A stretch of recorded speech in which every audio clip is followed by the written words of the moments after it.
السلام علیکم۔ آج ہم تقابل ادیان میں افریقی مذاہب، ذکری مذاہب اور بہائی مذہب کا مطالعہ کریں گے۔ افریقہ کے اکثر مذاہب روزمرہ زندگی میں بہت سے خداؤں کو مانتے ہیں، اور اس کے علاوہ چھوٹے چھوٹے خداؤں کو بھی مانتے ہیں، اور ان کا یہ بھی عقیدہ ہے کہ ان چھوٹے خداؤں کے علاوہ ایک بڑا خدا واحد بھی موجود ہے۔ یہ کائنات کے لوگوں کی ارواح کو کائنات سمجھتے ہیں۔ یہ زمین، سمندر اور آسمان، اس کے متعلق ان کا عقیدہ ہے کہ یہ ایک روحانی قوت اور حیوانی قوت پر مشتمل ہے۔ وہ قوت حیات کو پہاڑوں، جنگلوں، تالابوں اور درختوں میں تلاش کرتے ہیں۔ افریقی مذہب کے لوگ یہ سمجھتے ہیں کہ سب سے زیادہ روحانی قوتوں کے مالک وہ لوگ ہیں جو اس دنیا سے جا چکے ہیں۔ گویا مرے ہوئے افراد ان کے نزدیک روحانی قوتوں کے مالک ہیں۔ افریقی یقین رکھتے ہیں کہ خاندان کے مرے ہوئے افراد عالم ارواح میں زندہ ہیں، اور دنیا کے اندر رہنے والے تمام لوگوں کے معاملات میں بھی وہ حصہ لے رہے ہیں۔ سب سے بڑا نظریہ ان کا جو پایا جاتا ہے وہ یہ کہ جو قدرتی آفات ہیں، قحط سالی، سیلاب، زلزلے، موت، ان تمام چیزوں کے ذمہ دار وہ مرے ہوئے افراد ہیں۔ افریقی مذہب کے اندر جڑواں بچوں کو درست تصور نہیں کیا جاتا، وہ اس کو برا خیال کرتے ہیں۔ وہ کہتے ہیں کہ یہ عورت کی بے وفائی کی علامت ہے، ہر بچے کا باپ مختلف ہوتا ہے۔ افریقی مذہب کے لوگ پانی، درخت، شیر، سانپوں کی عبادت کرتے ہیں۔ اس کے بعد ذکری مذہب کی طرف ہم آتے ہیں۔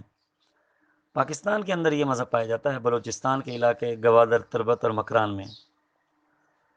ذکری مذہب کا جو بانی ہے، اس کے بارے میں 3 نام لیے جاتے ہیں۔ نمبر 1 نور پاک، نمبر 2 ملا محمد اٹکی، نمبر 3 سید محمد جون پوری۔ بہرحال ملا محمد اٹکی اس کے مذہب کا بانی ہے۔ ان کا عقیدہ ہے کہ جس مہدی کا انتظار تھا وہ یہی نور محمد اٹکی ہے۔ ذکری مذہب کی مشہور 3 کتابیں ہیں: ثنائے مہدی، سیر جہانی، فرمودات مہدی۔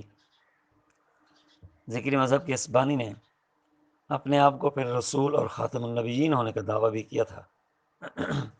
اس نے ارکان اسلام میں نماز، روزہ اور حج کے خاتمے کا اعلان کیا۔ ذکری مذہب کا قرآن کے متعلق نظریہ ہے کہ قرآن پاک کے 30 کی بجائے 40 اجزاء تھے، گویا 40 پارے تھے۔ اس مذہب کا بانی محمد اٹکی چونکہ خاتم النبیین ہونے کا دعویٰ کرتا تھا، اس لیے اس نے اپنے نام کا کلمہ پڑھا، اپنی نام کی شریعت اس نے بنائی اور شریعت محمدی کو منسوخ کرا دیا۔ تو ذکری مذہب کا کلمہ جو ہے وہ کچھ اس طرح پڑھا جاتا ہے: لا الہ الا اللہ، نور پاک، نور محمد، مہدی، رسول اللہ۔ پاکستان کے علاقے بلوچستان کے اندر تربت میں ایک پہاڑ ہے جس کو ذکری مذہب کے لوگ کوہ مراد کہتے ہیں۔ ان کے نزدیک یہ انتہائی مقدس مقام ہے، اور اس کے گرد وہ ہر سال طواف اور حج کرتے ہیں، اور اس جگہ کو وہ مقام محمود بھی کہتے ہیں۔ اب ہم آتے ہیں ایک تیسرے مذہب، بہائی مذہب کی طرف۔ بہائی مذہب ایران کے اندر شروع ہوا، اور اس کے بانی کا نام مرزا حسین علی نوری المعروف بہاء اللہ تھا۔ قسطنطنیہ کے سفر کے دوران اس نے میں اظہار اللہ کا یعنی خدا ہونے کا پہلے دعویٰ کیا، اور اس نے کہا کہ اب خدا جو ہے انسان کی صورت میں آ گیا ہے۔ بہائیوں کا اپنا ایک قبلہ ہے جس کو یہ عکا کہتے ہیں، آئین سے عکا، اس کی طرف رخ کر کے وہ نماز پڑھتے ہیں، اور اسی جگہ انہوں نے اپنے بانی مرزا حسین علی نوری بہاء اللہ کو دفن کیا تھا۔ بہائی نے پھر مسیح موعود ہونے کا بھی دعویٰ کیا۔ بہائی نے اپنے مذہب کے اندر یہ کہا کہ 70 سال کی عمر سے زیادہ آدمی کو، کہ وہ شخص کی جس کی عمر 70 سال ہو جائے، اس کو روزہ معاف ہے۔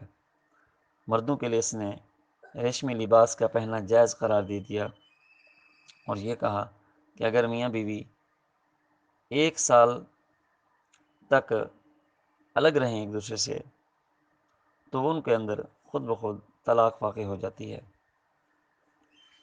یہ وہ بنیادی مذاہب تھے کہ جس کے اندر افریقی مذاہب، ذکری مذاہب اور بہائی مذہب شامل ہے۔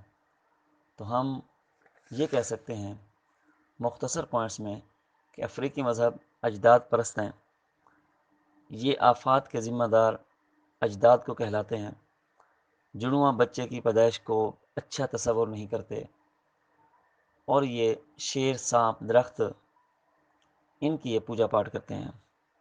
دوسرا ہم نے پڑھا ذکری مذہب۔ ذکری مذہب پاکستان کے اندر پایا جاتا ہے، بلوچستان کے علاقے گوادر تربت میں۔ اس کا بانی ملا نور پاک محمد اٹکی ہے۔ اس نے مہدی ہونے کا بھی دعویٰ کیا، رسول ہونے کا بھی دعویٰ کیا۔ اس نے نماز، روزہ اور حج کے خاتمے کا اعلان کر دیا۔ تربت کے اندر ایک پہاڑ ہے، اس کو یہ مقام محمود کہتے ہیں۔ تو اسی مقام محمود کے ارد گرد یہ ہر سال طواف اور حج بھی کرتے ہیں۔ تیسرا مذہب ہم نے پڑھا بہائی مذہب۔ بہائی مذہب ایران کا اندر مرزا حسین علی ایک شخص تھا، اس نے اس کا آغاز کیا۔ اس نے پہلے خدا کا دعویٰ کیا، پھر مسیح موعود کا دعویٰ کیا۔ قسطنطنیہ کے سفر کے دوران اس نے خدائی کا دعویٰ کیا تھا، اور پھر یہ جب فوت ہوتا ہے تو اس کی قبر جہاں بنائی گئی تو اس جگہ کا نام انہوں نے اکا رکھا، مکہ کے مقابلے میں۔ تو اکا کی طرف یہ لوگ نماز بھی پڑھتے ہیں اور اسی کی طرف رخ کر کے اپنی دیگر عبادات بھی کرتے ہیں۔ امید ہے ہم سب کو ان 3 مذاہب کے بارے میں بنیادی معلومات حاصل ہوئی ہوں گی۔ اللہ تعالی ہم سب کا حامی و ناصر ہو۔ السلام علیکم ورحمۃ اللہ وبرکاتہ۔